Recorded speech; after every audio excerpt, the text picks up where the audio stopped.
Oh Lord, watch by me, a Mercedes-Benz.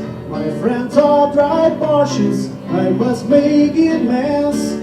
Work all my lifetime, no help from my friends. So Lord, watch by me, a Mercedes-Benz. Essa é a banda Prosa Curitibana no início de mais um programa Prosa Curitibana. Sempre, é claro, com entrevistas interessantíssimas, humor com Hélio Barbosa e a banda formada por Renata Cruz no teclado, Daniel na guitarra e o Mr. Gomes no vocal. Patrick Gomes. Oh Lord, watch by me, a color TV. Darling, $4 is trying to find me. I'll wait for delivery a day or 2, 3. So Lord, watch by me, a color TV. Um abraço a você que está nos acompanhando pelo YouTube, um abraço também aos amigos do Facebook, enfim, nós queremos agradecer as manifestações de carinho, as críticas, as sugestões, os elogios, e afinal de contas, nós estamos construindo juntos essa nova maneira de fazer televisão aqui no nosso querido Paraná. Bem, talk show tem que ter música, talk show tem que ter também muito humor, por isso, sempre com a gente, o Hélio Barbosa. Olá. Tudo bem, Hélio? Tudo bom, Breve Júnior. Antes da gente conversar com o Hélio, só quero registrar que hoje nós temos 3 presenças interessantíssimas, né?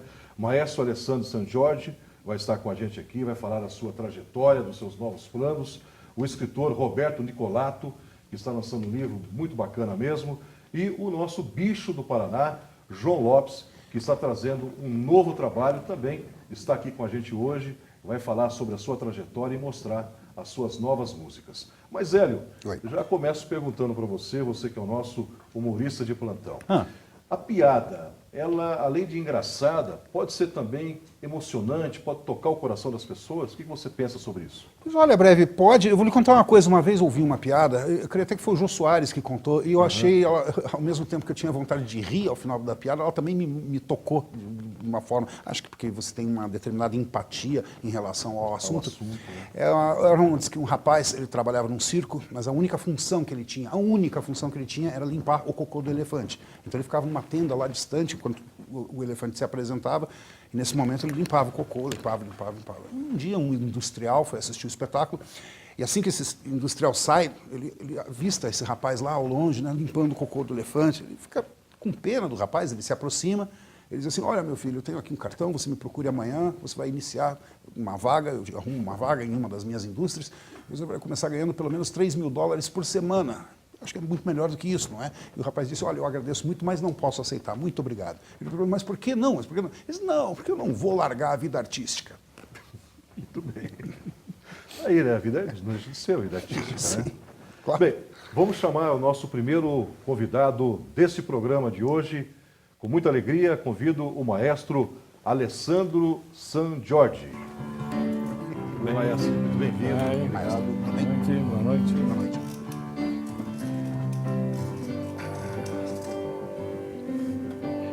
Maestro Alessandro San Jorge, tudo bem? Como está? Tudo, obrigado. Muito obrigado pela sua presença. O maestro foi durante 9 anos o regente da Orquestra Sinfônica do Paraná. Foi durante esse período a maior autoridade musical do nosso estado, né? E hoje está também com novos projetos, inclusive um projeto fantástico que é reger a Orquestra Sinfônica de Sófia, da Bulgária, Ópera Nacional da Bulgária, sim. E tem, inclusive, aí em vistas uma turnê pelo Brasil. Isso. Então, tanta coisa para conversar com o maestro. Primeiramente, perguntar, residência fixa em Curitiba, quer dizer, Curitiba, Paraná, mora no seu coração, né, maestro? Sim, sim. Na verdade, eu sou formalmente residente na cidade desde 2002, quando tive a primeira vez o cargo na Sinfônica. Na verdade, alternava muito a Europa com Curitiba. E agora resolvemos com minha esposa ficar realmente como base fixa aqui em Curitiba, de onde saem as minhas viagens eventuais para o exterior. Maestro, o senhor deixou a Orquestra Sinfônica do Paraná em razão de mudança de governo. Sim. Né? Como é que, recentemente também houve episódio de outros maestros, de outras orquestras que eram regidas ou estavam sob a determinação de governos, Sim. no caso da Orquestra Sinfônica de São Paulo, por exemplo. Né? Como é que o senhor vê essa ligação da regência vinculado à questão política? É um problema, é sempre uma faca de dois gumes. As orquestras, os teatros precisam serem administrados pelo poder público. Não existe praticamente, nos Estados Unidos um pouco mais, mas no mundo é muito difícil que se torne uma empresa particular um teatro. Então, onde tem o Estado, evidentemente tem a política. Tem excessos, né, onde muda da moça que faz a limpeza até o topo do teatro, e outros não. Na Europa tem uma organização um pouco mais interessante, ou seja, a política com certeza entra, mas entra marginalmente. Não é que muda um governador, muda um presidente e aí entra toda a turma nova. Lá tem contratos que não são juntos com... São independentes. São independentes, são contratos profissionais que são 5 anos, então já por isso, por exemplo, vai fora da esfera política. Embora é claro que entre de alguma forma. Então é claro que é complicado trabalhar, você tem já a data certa para morrer, né? Isso é complicado, porque isso que te leva... e essa data certa sempre, inclusive, começa antes. Você começa a morrer antes, porque o último ano é ano de eleições, né? Eu passei por muitos... Eu trabalhei em São Paulo antes de Curitiba. Sim, sim. Então, já sobrevivi outra vez a uma mudança de governo, sobrevivi aqui, né? Então, são um pouco Highlander para certas coisas, mas no fim, isso é aquilo que norteia a programação do teatro. Alessandro, você quando esteve à frente da USPR, né, trabalhou para conseguir montagens de óperas, porque ópera é a sua grande paixão, Sim, né? é muito divertido, porque eu, quando era adolescente, eu era pianista. A minha formação principal era como pianista. Então, eu era concertista, ganhava concurso, era bom. Tal. Aí, a minha mãe, que nós nascemos perto de onde nasceu Giuseppe Verdi. Então, naquela área, no cinema, nos vilarejos, no cinema se assistia às óperas depois da guerra. E a minha mãe falava, por que Verdi, por que Puccini? Eu falei, mãe, eu toco Beethoven, eu toco Chopin, imagina. Ela falou, querido, vai ver. Aí o bicho efetivamente pegou. E aí chegou uma hora, quando eu comecei a me dedicar à regência, eu descobri realmente essa minha peculiaridade, essa minha paixão virou mesmo para a ópera, que é uma coisa com a qual me identifico muito. Então, é uma coisa na qual eu tenho os melhores resultados. Então, quando cheguei aqui, a primeira coisa, me falaram, eu sabia que aqui em Curitiba tinha ópera desde quando eu estava em São Paulo, que chegou uma hora, parou. Quando para a ópera, normalmente por falta de dinheiro, porque é um espetáculo muito caro. Mas aí, eu chegando, comecei a tentar, fizemos aí com um acordo com o governo italiano, com a região Vêneto. De lá, começamos a fazer um masterclass que durasse durante 3 anos, com uma certa regularidade, quase todo mês, para montar a ópera junto, colocando os esforços juntos, fazer ópera com 2 elencos, um brasileiro e um italiano, aqui em Curitiba e lá na Itália. Coisa que nos primeiros 3 anos deu certo. Deu certo, né? E nos próximos 3 fizemos um projeto um pouco menor, porque o dinheiro era menor também. O mesmo governo da região do Vêneto nos auxiliou para fazer um curso de aperfeiçoamento para cantores. Então, durante 6 anos, de certa forma, Curitiba se tornou paradigma, se tornou referência, porque tinha gente que vinha de todas as cidades do Brasil, além de fora da Argentina, do Uruguai. Maestro, você também... Foi em que período isso, maestro? Entre 2005 e 2010. Maestro, também a gente percebe assim Exatamente. que é caro, claro, né? É uma montagem complexa, né? Mas você demonstrou no seu período que também tem que ter vontade, né? E a vontade superou todos os obstáculos, Isso, sem dúvida, porque a vontade... Tem uma coisa que não é traduzível nas outras línguas, na minha pelo menos não tem, que é o jogo de cintura, que se fala em português. Você tem que ter uma grande paixão para isso, tem que ter um grande jogo de cintura, tem que ter um mínimo de entrada. Se você trabalha para o governo, se espera que você tenha um mínimo de entrada nas altas esferas. E ter a capacidade, aquela dinâmica, aquela invenção, aquela criatividade que te leva a procurar apoios, a procurar parcerias, a procurar o próprio dinheiro. Né? Então, quando você... Se você não faz... É muito... Quer dizer que você não está afim. Pois é. Não tem vontade. Não tem vontade, porque foi muito difícil fazer o que a gente fez. Mas fizemos. Mas foi feito. Saímos de lá e não aconteceu mais nada. Pois é. Embora a injeção de dinheiro seja maior agora. Maior hoje, né? Na verdade, a gente percebe que falta é a vontade, né? A vontade política, né? Mas claro. É vontade de fazer mesmo, né? É vontade de fazer um pouco a mais. Porque de fazer, todo mundo tem. Agora, fazer isso é claro que claro que eu fui lá pesquisar, Sim. 2.000 lugares o teatro, maravilhoso, lota, vamos ver, Traviata, 12.000 pessoas em 6 espetáculos, lotamos 6 maravilhoso espetáculos. E aí quer dizer que é verdade. Agora, essa sua vocação, essa sua vontade, o seu trabalho, a sua atuação, lhe rendeu o convite para reger algumas turnês da Ópera Nacional de Sófia, da Bulgária.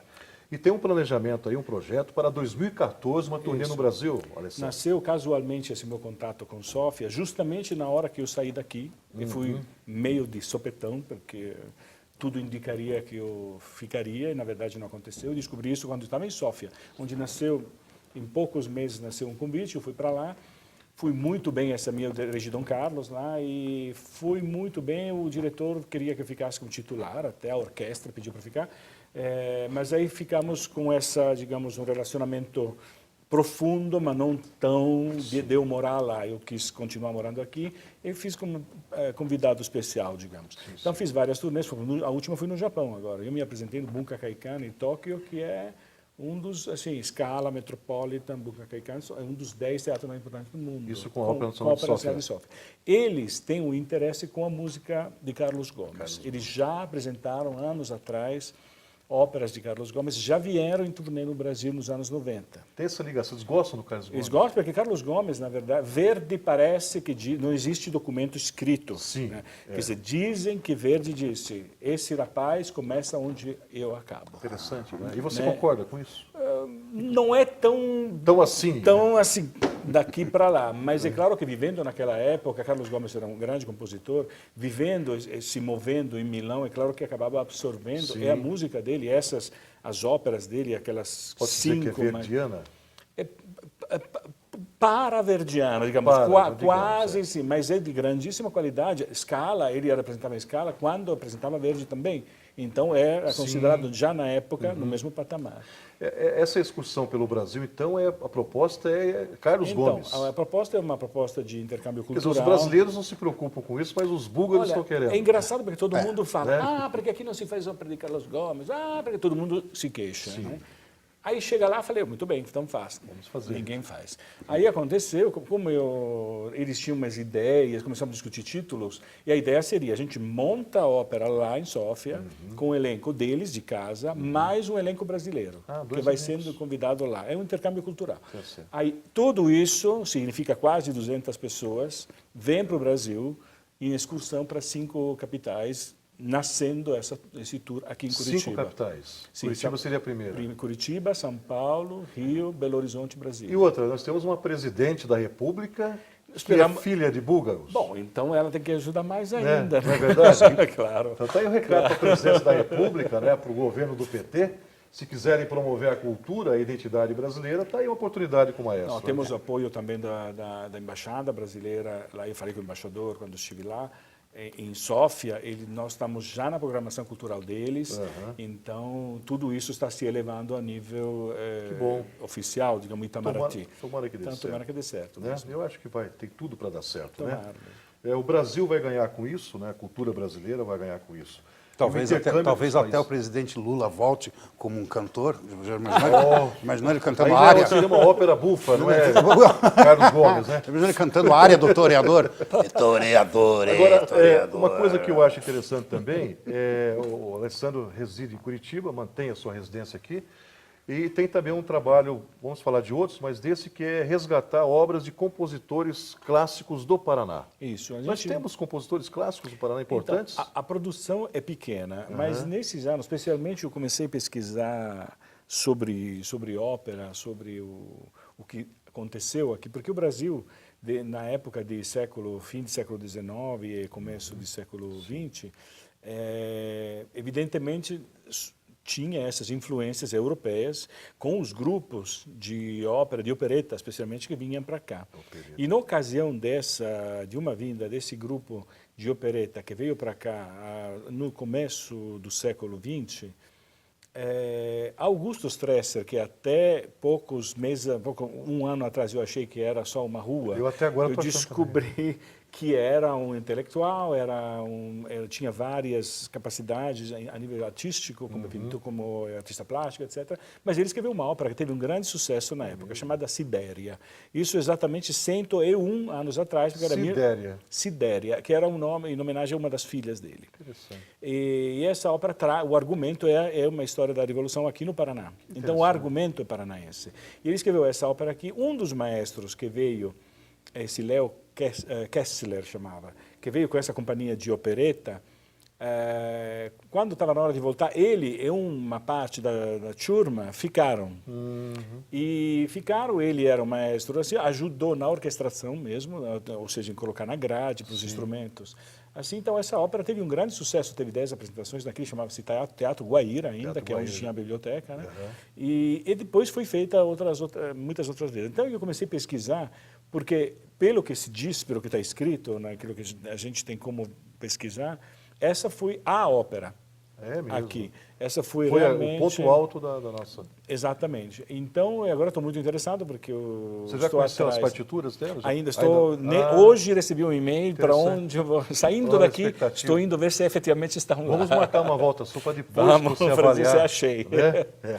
Outra coisa interessante, Alessandro de São Jorge está com um trabalho que é voltado para uma palestra, né? Sim. Para mostrar como que a organização da orquestra pode ser uma boa referência de governança para as empresas, enfim, organizações. Sim, é uma ideia que fui solicitado para minha colaboradora da própria orquestra, dizendo, Alessandro, você tem uma capacidade com o público, nós fazemos nos concertos, normalmente a gente faz uma pequena apresentação para o público, do que é que se trata, contamos um pouco sobre a obra, contextualizamos eventualmente o período histórico, para ter um intercâmbio melhor com o público. O público gosta muito disso.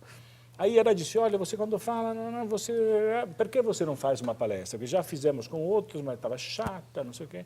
Comece a pensar nisso. Eu comecei a pensar com o meu amigo Taras. Falei, olha, tenho essa ideia. Ele falou, vamos desenvolvendo. Aí eu fui pesquisando também, descobri que um famoso pensador morto poucos anos atrás, viveu praticamente o século XX inteiro, chamado Peter Drucker, que é um daqueles, um dos famosos teóricos da gestão. Isso.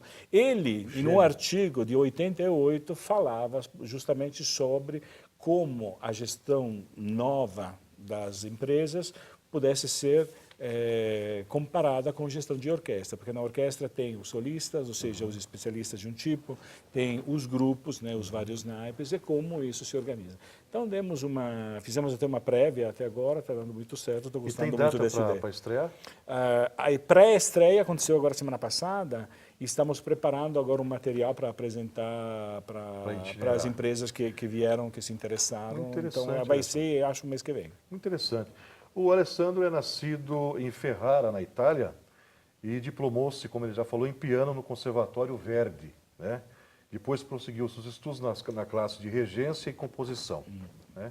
Diga uma coisa, como é que é hoje a realidade brasileira para o incentivo da música, o ensino da música, na sua opinião? Eu acho extraordinária, porque a vantagem do Brasil é que as pessoas têm uma grande curiosidade. Curiosidade significa que você vai buscar o que acontece fora, dentro do país. Eu vejo, acabei de dar aula 3 semanas atrás em Ourinhos, que tem um festival lá, e assim, tinha 350, 400 alunos, tinha a creme dos professores paulistas e tal. Né? Impressionante como existe um grande interesse em volta disso. E a vantagem é que no Brasil as leis de amparo fiscal, as leis de amparo para a cultura, são as melhores do mundo, talvez segundas só as americanas. Mas aqui existe realmente a possibilidade de, aonde falta o dinheiro, de ir buscar um dinheiro que de certa forma é público, mas... Esse mecanismo hoje já faz a diferença. Sim, porque a porcentagem na Itália tem X por 1000, 8 por 1000. Entendi. Aqui é 4%. São valores com um zero a mais, valores sérios. Né? Então, isso ajuda muito, mas, em geral, eu vejo que existe uma grande curiosidade. Eu vejo isso quando a gente ia para o interior, com a orquestra, que a gente viajou muito para o interior, embora tivéssemos escassíssimos meios econômicos, a curiosidade trazia lotávamos praça, teatros, igreja, o que for, a gente lotava. Com a orquestra sinfônica, tocando Posso dizer que no repertório. seu tempo você aproximou muito a nossa orquestra sinfônica da Ah, população? sim, a gente fez. Olha, estavam comentando com o João agora uma série de concertos que fizemos com a banda Blindagem. Olha, eu me lembro disso. Tem um DVD em comércio Aham, ainda. Então, isso aqui serve para tirar aquela poeira, aquele peruca, sabe, Sim. de coisa velha que teria a Ou música. mesmo elitista, né? Não há essa Que não lógica. é. Aí, tanto é que, a partir daí, assim, entrava nos bares, cumprimentando o pessoal, todo mundo conhecia. Pois é. Ah, não, aquele lá que não é o chato. Então, aqui fizemos com o Zimbo Trio, fizemos esses crossover, como chama, assim, né? Fizemos vários. E essa coisa de viajar para o interior era uma coisa que sempre eu gostava, porque as pessoas eram... Assim, a gente não fazia blindagem, a gente fazia música clássica, claro, música clássica. Sim. Mas as pessoas ficavam encantadas, em silêncio, em cidades que nunca tinham visto orquestra sinfônica. Então, o papel nosso de democratização da cultura parte daí. Você tem que trabalhar, porque senão fica a orquestra sinfônica em Curitiba. Né? A gente era a orquestra sinfônica do estado do Paraná. O último ano que eu fiz aqui, em 2010, foi recorde mundial. Acho que fizemos 15 viagens 15 viagens. para o interior, coisa que nunca mais antes e nunca mais até agora fizeram de novo. A gente limita normalmente aquela área Londrina, Pucarana ali, porque tem o Festival de Londrina, a gente sempre vai, faz 3, 4 cidades ali, uma outra vez vai em Foz do Iguaçu, uma outra vez vai para Toledo, mas aquele ano a gente fez 15 viagens. 15 viagens. Interessante. Então, esse é uma... E assim, como digo, fomos em Tibagi, que nunca na vida deles tinham visto uma orquestra sinfônica. Nunca. Fomos na igreja. Um lugar evidentemente. bonito, Tibagi. Muito bonito. Castro, fomos para Paranaguá 2 vezes, Olha fomos só. para várias cidades, além de Londrina, Pucarana. Tal. Antes tínhamos ido para Toledo, que tem um teatro belíssimo. Nunca fui para o Muarama, que disseram que tem outro. Mas, enfim, tem... a possibilidade disso, né? Isso tem um custo, porque mover Sem 100 dúvida. pessoas Claro. tem uma logística, né? Então, uma viagem custa algumas dezenas de milhares. Ir para Londrina, ficar lá 3 dias, custa 100 mil reais. logística. Sem Sim, pagar. Sem pagar, Só de custo Só de real. custo. Então, aí, se você vai ver 100 mil reais, é uma brincadeira. São quantos integrantes da confrontar. orquestra sinfônica? Entre integrantes e técnica, 100 pessoas. 100 pessoas, né? Então, é uma coisa complicada, mas não é uma coisa impossível. O Estado do Paraná, quinto PIB do Sim, país, claro. pelo amor de Deus, 100 mil reais. É isso. Não me diga que Eu isso acho é que, dinheiro. Assim, é falta de vontade política, falta de vontade de querer Claro, fazer mesmo, claro, né? lógico, né? já foi feito outras Até que vezes, o já foi maestro feito, fez, e não é? precisa ter sempre interesse. É muito difícil quando a coisa ficar atrelada a uma vontade política e não se pode fazer. E não tem arte, não tem sentido algum se não for apresentada o máximo possível. Ela não existe, né? Exato, isso não existe. Exatamente. Nós existimos só porque tem, de um lado, o compositor, por outro lado, quem traduz isso, o ar que faz a onda sonora, mas se não tiver o público, O público Não não há sentido existimos, algum. né? Exatamente. volta para casa. Claro. Alessandro, por que é importante, na sua opinião, o ensino da música, ou a música, por que é importante para mudar um país?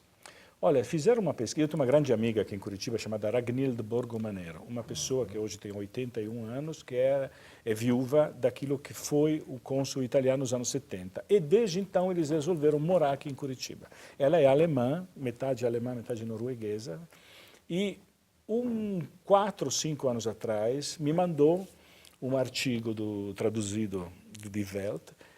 Fizeram uma pesquisa lá na Alemanha com 2 grupos de estudantes por volta de entre 10 e 12 anos, onde num grupo vinha ensinada música em escola pública, né? E outro grupo, outros números de classe, não lembro quantas, não vinha. No fim, os resultados foram os seguintes. No grupo que estudava música, todos os alunos tinham apresentado melhoria nas outras matérias. Está vendo só? Matemática, língua, eles deram melhorias nas outras matérias.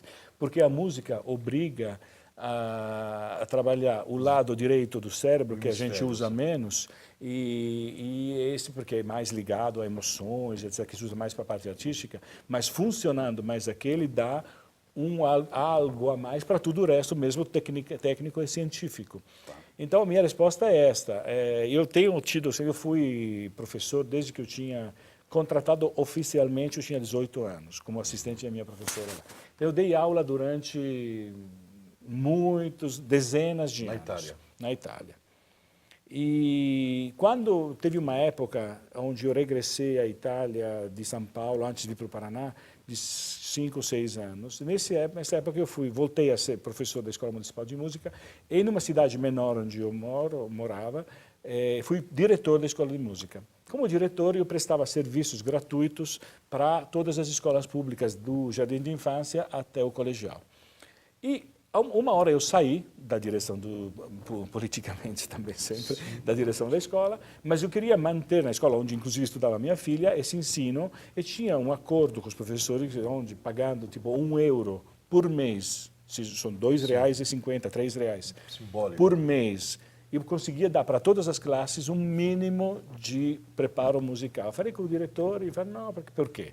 Porque tinha se tornado obrigatório o ensino da música. Só que sem estrutura. Ou seja, o professor do primário, se por acaso eles soubessem música, sorte deles que tinha ensino. Se não, fazia não sei como. Então eu fui lá e briguei e falei, tire do boletim da minha filha a nota de música. Porque não está tendo música. Tire, está tendo música? Não, então tire. Então tire. Assuma a sua responsabilidade. É isso mesmo. E a mesma coisa aqui no Brasil. Agora é obrigatório, só que assim, para fazer...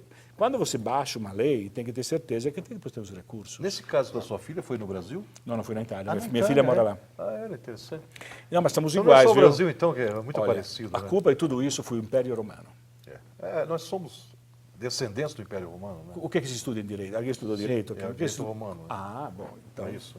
Acabou. Não falar mais nada. Não falar mais nada. A culpa foi nossa, admito. É Tudo isso bem, mesmo. temos a pizza também. Temos a pizza, temos o macarrão, né? Sim. Que favorece bastante, ajuda, né? Mas tá bom. Vou pedir para a prosa homenagear o maestro, hein? Porque é o mestre da música clássica, mas também a música popular faz parte do processo. Já tocou com blindagem, não é verdade? Ah, não, eu era, então o maestro está em casa com eu rock. queria ser roqueiro. Eu queria ser roqueiro. Gosta de rock? Imaginei, eu era adolescente nos anos 70. Isso significa que eu vou entrar em contato com o melhor absoluto, inalcançável do rock progressivo. Pô, o melhor período, né? Então, Yes, Pink Floyd, Floyd, toda a Led Genesis, tudo Zeppelin, aquilo, Led Zeppelin. Rick Aqueles- Wakeman, então, eu toco ele. Viu? Ah, é mesmo, é? Sim. Num dos shows que fizemos com blindagem, eu fiz toda a introdução Oh, dos Seis viagem. Mulheres As Seis Mulheres, Fiz toda a introdução. Viagem ao centro da legal. Terra, né? Não, as Seis Mulheres em Jerico. É outro dele. Vamos ver a homenagem então ao maestro Alessandro San Giorgi, agradecendo pela presença. E estará aqui outras vezes com a gente, com certeza. E um abraço também para o Taraz Antônio, que é o nosso amigo que está acompanhando o maestro aqui hoje. Né, Taraz? Get your money running, get it on a highway, looking for adventure, but the river comes our way. Yeah, darling, gonna make him happen. Take the world at a love embrace. Fire over your guns and once and explode into space. Like a true nature child, we were born to be wild. We can climb so high, never gonna die. Muito bem, vamos aplaudir, né, gente? Aí.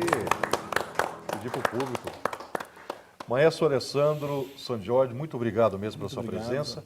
Quero já fazer um convite antecipadamente para quando definir a questão da turnê com a Ópera Nacional de Sófia, Sim. né?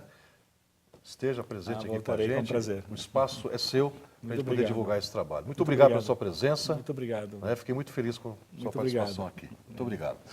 Vamos ao intervalo e voltamos daqui a pouco com a continuidade do Prosa Curitibana. Agora, antes de encerrar, né, a música é com o Bicho do Paraná, João Lopes.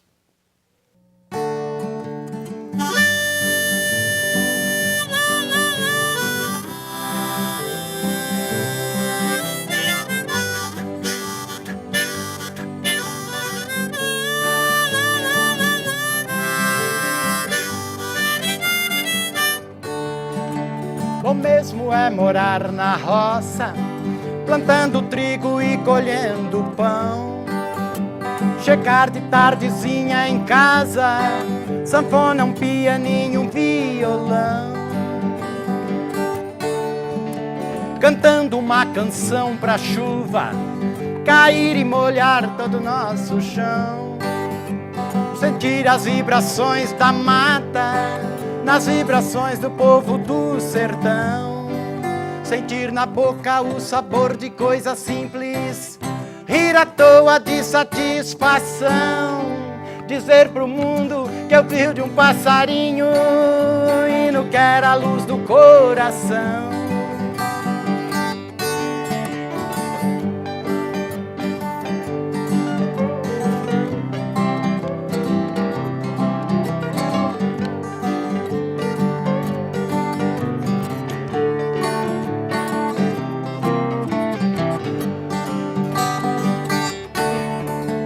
Bom mesmo é morar na roça, plantando uva e tomando vinho. Chegar de tardezinha em casa, um beijo na mulher amada e um carinho. Cantando uma canção pra chuva cair e molhar todo o nosso chão. Sentir as vibrações da mata nas vibrações do povo do sertão. Sentir na boca o sabor de coisa simples, rir à toa de satisfação. Dizer pro mundo que eu vi de um passarinho e não quero a luz do coração.